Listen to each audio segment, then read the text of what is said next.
जय माता की। आज महाभागवत देवी पुराण का तीसरा अध्याय मैं आपको सुनाने जा रही हूँ। अध्याय को ध्यान से सुनिएगा और कमेंट में जय माता की जरूर लिखिएगा और ज़्यादा से ज़्यादा इसको शेयर कीजिएगा, इस वीडियो को शेयर कीजिएगा। तीसरे अध्याय में देवी महात्म का वर्णन है। देवी द्वारा त्रिदेवियों को सृष्टि आदि के कार्यों में नियुक्त करना, आदि शक्ति का गंगा आदि 5 रूपों में विभक्त होना, ब्रह्मा जी के शरीर से मनु तथा शत्रुपा का प्रादुर्भाव, दक्ष की कन्याओं से सृष्टि का विस्तार, आदि शक्ति द्वारा भगवान शंकर को भार्या रूप में प्राप्त होने का वर प्रदान करना। श्री महादेव बोले, जो शुद्ध शाश्वत और मूल प्रकृति स्वरूपनी जगदम्बा है, वे ही साक्षात पर ब्रह्मा हैं और वे ही हमारी देवता भी हैं। जिस प्रकार ये ब्रह्मा, ये विष्णु और स्वयं में इस जगत की उत्पत्ति, पालन और संहार के कार्य में नियुक्त हैं, उसी प्रकार अनेक ब्रह्मांडों में निवास करने वाली करोड़ों प्राणियों के सृजन, पालन और संहार का विधान करने वाली वे महेश्वरी ही हैं। निराकार रहते हुए वे महादेवी अपनी लीला से देह धारण करती हैं। उन्हीं के द्वारा इस विश्व का सृजन किया जाता है, पालन किया जाता है और अंत में उन्हीं के द्वारा संहार किया जाता है। उनके द्वारा ही यह जगत मोहग्रस्त होता है। प्राचीन काल में वे पूर्णा भगवती ही अपनी लीला से दक्ष की कन्या के रूप में, हिमवान की पुत्री के रूप में तथा अपने अंश से विष्णु भार्या लक्ष्मी के रूप में एवं ब्रह्मा की भार्या सावित्री तथा सरस्वती के रूप में प्रकट हुई। मेरे प्रति आपकी उत्तम प्रीति है, तब नाथ महामते मुझे विस्तार पूर्वक वह सब प्रसंग बताइए, जिस प्रकार वे प्रगति रूपा पूर्णा भगवती प्राचीन काल में दक्ष कन्या के रूप में अवतरित हुई और जिस प्रकार भगवान शिव ने उन ब्रह्म स्वरूपिणी को पत्नी के रूप में प्राप्त किया, जिस प्रकार वे हिमालय के घर में पुनः पुत्री होकर उत्पन्न हुई और फिर त्रिनेत्र महादेव ने उन्हें पत्नी के रूप में प्राप्त किया और जिस प्रकार उन्होंने 6 मुखों वाले कार्तिकेय तथा गजानन गणेश इन 2 महान बलशाली और पराक्रमी पुत्रों को जन्म दिया। श्री महादेव जी बोले, पहले यह जगत सूर्य, चंद्रमा, तारों, दिन रात, अग्नि, दिशा, शब्द, स्पर्श आदि से तथा अन्य किसी प्रकार के तेज से रहित था। उस समय श्रुति के द्वारा एकमात्र जिनका प्रतिपादन किया जाता है, ब्रह्म स्वरूपिणी वे भगवती विद्यमान थी। सच्चिदानंद विग्रह वाली वे प्रगति रूपा भगवती शुद्ध ज्ञान से युक्त, नित्य वाणी से परे, वैभव योगियों के द्वारा कठिनता से प्राप्त होने वाली, सर्वत्र व्याप्त रहने वाली, उपद्रवों से रहित, नित्यानंद स्वरूपिणी तथा सूक्ष्म और गुरुत्व आदि गुणों से परे है। उन भगवती की सृष्टि करने की इच्छा हुई, उसी समय रूप रहित होते हुए भी प्रगति स्वरूपिणी उन पराम्बा ने अपनी इच्छा से शीघ्र ही प्रसन्नता पूर्वक रूप धारण कर लिया। उनका विग्रह निखरे हुए काजल के समान था, विकसित कमल के समान सुंदर मुख था, 4 भुजाएं थीं, नेत्र लाल वर्ण के थे, बाल खुले हुए थे और दिशा रूपी वस्त्र से सुशोभित, स्थूल तथा उन्नत स्तन धारणी ज्योतिर्मयी वे सिंह की पीठ पर विराजमान थीं। तदंतर उन्होंने अपनी इच्छा से अपने रजस, सत्व और तमोगुण के द्वारा शीघ्र ही चैतन्य रहित एक पुरुष की सृष्टि की। तत्व आदि तीनों गुणों से युक्त उस उत्पन्न पुरुष को देखकर भगवती ने स्वेच्छा से उस पुरुष में सृष्टि करने की अपनी इच्छा का समावेश किया। यह देखकर वह शक्तिमान पुत्र तीनों गुणों में आश्रय से ब्रह्मा, विष्णु और शिव नाम वाले 3 पुरुषों के रूप में प्रकट हो गया।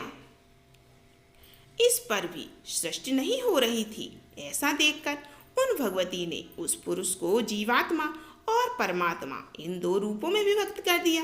इसके बाद वे प्रगति अपनी इच्छा से स्वयं अपने को 3 भागों में विभक्त कर माया, विद्या और परमा इन तीनों रूपों में प्रकट हो गई।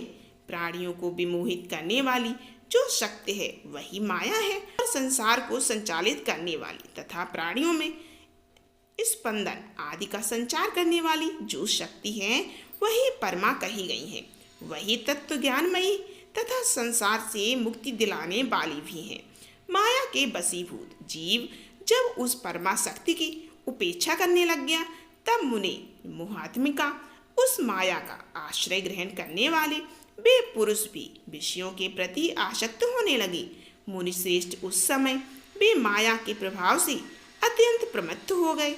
तीसरी जो पराविद्या है वह स्वयं गंगा, दुर्गा, सावित्री, लक्ष्मी और सरस्वती इन पांचों रूपों में विभक्त हो गई। उन साक्षात जगत पालिनी पूर्णा प्रगति ने सृष्टिकार में ब्रह्मा, विष्णु तथा शिव को अलग अलग नियुक्त करके कहा, मैंने सृष्टि के निमित्त ही आप लोगों को अपनी इच्छा से उत्पन्न किया है, अतएव महाभाग आप लोग वैसा ही कीजिए जैसा मेरी इच्छा है। ब्रह्मा अनेक प्रकार के विचित्र तथा असंग स्थवर और जंगम प्राणियों की निर्वब्ध भाव से उत्पत्ति करे। विशाल भुजाओं वाले और बलशालियों में श्रेष्ठ विष्णु जगत को क्षुब्ध करने वाले दुष्टों का संहार करते हुए सृष्टि का पालन करे, और अंत में जब मेरी नाश करने की इच्छा होगी तब तमोगुण युक्त शिव संपूर्ण जगत का नाश करेंगे। आप तीनों पुरुषों को सृष्टि आदि तीनों कार्यों में एक दूसरे की सहायता भी अवश्य करनी चाहिए। मैं सावित्री आदि 5 श्रेष्ठ देवियों के रूप में विभक्त होकर आप लोगों की पत्नियां बनकर स्वेच्छा पूर्वक विहार करूंगी और सभी प्राणियों में नारी रूप धारण कर शंभु के सहयोग द्वारा स्वेच्छा से सभी प्राणियों को जन्म दूंगी। अब आप मेरी आज्ञा से मानुषी सृष्टि कीजिए, नहीं तो इस सृष्टि का विस्तार नहीं हो पाएगा। ब्रह्मा आदि से ऐसा कहकर वे प्रगत स्वरूपनी परात्पर महाविद्या उनके देखते देखते अंतर्ध्यान हो गई, और उनका यह वचन सुनकर ब्रह्मा जी ने सृष्टि कार्य आरंभ कर दिया। इधर भगवान महेश्वर उन पूर्ण प्रगति को पत्नी रूप में प्राप्त करने के लिए संयत चित्त होकर भक्तिपूर्वक तप के द्वारा आराधना करने लगे। अपने ज्ञान नेत्र से महेश्वर को ऐसा करते देखकर वे परम पुरुष विष्णु भी उन्हीं को प्राप्त करने के निमित्त तपस्या करने के लिए बैठ गए। यह सब जानकर भगवान ब्रह्मा भी सृष्टि करना छोड़कर उसी अभिलाषा के साथ तपस्या हेतु निश्चल होकर बैठ गए। इस प्रकार उन तीनों के तप की परीक्षा करने के लिए स्वयं प्रकृति ब्रह्मांड को क्षुब्ध करने वाला भयंकर रूप धारण करके उनके पास आई। उन्हें देखकर ब्रह्मा जी भयाक्रांत हो गए और उन्होंने अपना मुख फेर लिया। वे उनके सम्मुख पुनः गई, तब भी ब्रह्मा जी विमुख हो गए। इस प्रकार वे चारों दिशाओं में क्रम से बार बार गईं। इससे अत्यंत डरे हुए वे ब्रह्मा जी 4 मुख वाले हो गए और भय से सत्रस्त होकर वे तपस्या छोड़कर उसी समय वहां से भाग गए। इसके बाद महान भय उत्पन्न करने वाली वे प्रकृति वहां पर शीघ्र पहुंची, जहां परम पुरुष विष्णु एकाग्र चित्त होकर तप कर रहे थे। उन्हें देखकर 1000 नेत्र तथा 1000 पैरों वाले वे विष्णु भी उस समय भयभीत हो गए और तपस्या छोड़कर आंखें बंद किए हुए जल के अंदर प्रविष्ट हो गए। इस प्रकार उन दोनों की तपस्या भंग हो जाने पर भीषण रूप वाली वे प्रगति महेश के पास गईं, किंतु वे किसी भी तरह उनका ध्यान भंग करने में समर्थ नहीं हो सकी। अपने विज्ञान विशेष से भगवान शिव भयंकर रूप वाली देवी प्रगति को परीक्षा के लिए आई हुई जानकर समाधि में बैठे ही रहे। उससे अत्यंत प्रसन्न हुई प्रगति स्वरूपनी श्रेष्ठ भगवती, जो गंगा स्वरूप में स्वर्ग में स्थित हैं, भगवान शिव को देवी पूर्णा के स्वरूप में प्राप्त हुई। उन्होंने अपनी पूर्व प्रतिज्ञा के अनुसार अपने अंश से सावित्री होकर प्रतिरूप में ब्रह्मा जी को प्राप्त किया। महामते, इसी प्रकार उन्होंने अपने ही अंश से लक्ष्मी होकर विष्णु को प्रतिरूप में प्राप्त किया और अपने ही अंश से सरस्वती के भी रूप में वे भगवती प्रतिष्ठित हुई। इसके बाद महामते, समाधि भंग हो जाने के अनंतर वह लोक पितामह ब्रह्मा ने पृथ्वी आदि महाभूतों तथा अन्य तत्वों की उत्पत्ति करके मारीच, अत्रि, पुलह, क्रंतु, अंगिरा, प्रचेता, वशिष्ठ, नारद, भृगु और पुलस्त इन 10 मानस पुत्रों का सृजन किया। महामते, ये सभी 10 पुत्र समान गुण वाले प्रभाव वाले थे। इसके बाद उन्होंने दक्ष आदि प्रमुख प्रजापतियों तथा मनुष्य की उत्पत्ति की। तदंतर उन्होंने मानसी पुत्री संध्या और मनोभाव कामदेव को उत्पन्न किया तथा पुनः स्वर्ग, मृत्युलोक एवं पाताल लोक में स्त्री पुरुषों को विमोहित करने के लिए कामरूप उस पुरुष को स्वयं नियुक्त कर दिया। प्रजापति ब्रह्मा ने सभी प्राणियों में विमोह उत्पन्न करने के उद्देश्य से उन्हें पुष्पमय धनुष तथा पुष्पमय 5 बाण दिए। तत्पश्चात ब्रह्मा जी ने अपने उत्तम शरीर को 2 भागों में विभक्त किया। उनके शरीर के बाएं आधे भाग से शतरूपा नामक सुंदर रूप वाली स्त्री उत्पन्न हुई और दाएं आधे भाग से स्वयंभू नाम वाले मनु उत्पन्न हुए। उन्होंने कामदेव के 5 पुष्प बाणों से आहत मनोहर मुस्कान युक्त उस सुंदर अंगों वाली शतरूपा को भार्या के रूप में ग्रहण किया। मुने, तत्पश्चात उन स्वयंभू मनु ने उस शतरूपा से 3 कन्याएं तथा 2 पुत्र उत्पन्न किए। देवर्षिवर, देवहूति और प्रसूति नाम की कन्याएं थीं तथा प्रियव्रत तथा उत्तानपाद नाम के पुत्र थे। उन्होंने आकुति नामक अपनी पुत्री रुच प्रजापति को, माध्यमा पुत्री देवहूति ऋषि कदर्म को तथा सुंदर स्वरूप वाली तीसरी पुत्री प्रसूति दक्ष प्रजापति को समर्पित कर दी। कदर्म ने देवहूति से अरुंधति आदि 9 पुत्रियां की। वे पुत्रियां वशिष्ठ आदि ऋषियों की भार्याएं हुई। प्रजापति दक्ष की भी 14 कन्याएं हुई।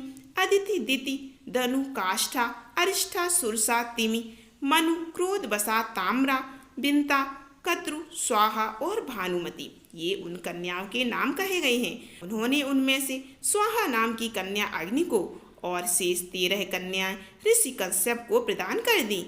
कश्यप ने स्वयं उन पत्नियों से नाना विधि प्रजाएं उत्पन्न की। तब उन प्रजाओं से संपूर्ण जगत व्याप्त हो गया। इस प्रकार भगवान ब्रह्मा ने इस सारे संसार की सृष्टि की। तदंतर देवी प्रकृति ने उन ब्रह्मा से कहा, महामते, द्विजगण तीनों संध्याओं में जिनकी उपासना करते हैं वे सावित्री मेरे अंश से उत्पन्न हुई हैं। वे सरस्वती तथा लक्ष्मी भी मेरे अंश से ही उत्पन्न हैं, जिन्होंने अपनी लीला से तीनों लोकों के पालन करता विष्णु को पति रूप में प्राप्त किया है। आप दोनों ब्रह्मा तथा विष्णु विषाक्त हो गए। देवर्षिवर उन साक्षात पर प्रकृति को पूर्ण रूप से पत्नी रूप में पाने की अभिलाषा करते हुए भी शिव परम योगी बने रहे। प्रकार की तपस्या में रत उन भगवान शिव से परा प्रकृति जगदम्बिका ने प्रसन्न होकर प्रत्यक्ष रूप से कहा। प्रकृति बोली, शंभो, आपका कौन सा अभिष्ट वर है, मुझसे वह मांग ले। आपकी तपस्या पूर्ण उपासना से परम प्रसन्नता को प्राप्त मैं वह वर आपको अवश्य दूंगी। शिव जी बोले, जिनसे पूर्व में 5 श्रेष्ठ नारियां प्रकट हुई थी, वे आप विशुद्ध प्रकृति ही आप ब्रह्मा, विष्णु तथा महेश्वर को प्राप्त होंगी। उनमें से अपने अंश से सावित्री के रूप में उत्पन्न होकर आप ब्रह्मा जी को प्राप्त हुई हैं और अपने ही अंश से लक्ष्मी एवं सरस्वती होकर विष्णु को प्राप्त हुई हैं। किंतु परमा पूर्ण प्रकृति आप स्वयं अपनी लीला से कहीं जन्म लेकर मुझे प्राप्त हों। प्रकृति बोली, दक्ष प्रजापति के यहाँ अपनी माया से उत्पन्न होकर मनोहर शरीर वाली पूर्णा प्रकृति में ही आपकी भार्या बनूंगी। जब दक्ष के यहाँ उनके देह अभिमान से मेरा तथा आपका अनादर होगा, तब अपने माया रूपी अंश से उन्हें विमोहित कर मैं अपने स्थान को चली जाऊंगी। महेश्वर, उस समय आपसे मेरा वियोग हो जाएगा और तब आप भी मेरे बिना कहीं भी नहीं ठहर सकेंगे। इस प्रकार हम दोनों के बीच परम प्रीति बनी रहेगी। श्री महादेव जी बोले, मुनिश्रेष्ठ, वे परमेश्वरी प्रकृति महेश्वर से ऐसा कहकर अंतर ध्यान हो गई और शिव के मन में प्रसन्नता व्याप्त हो गई। यहाँ पर श्री महाभागवत देवी पुराण का 3रा अध्याय समाप्त हुआ। अगला अध्याय सुनने के लिए प्लीज़ चैनल को सब्सक्राइब कीजिए, वीडियो को लाइक कीजिए, कमेंट जरूर कीजिएगा। जय माता की।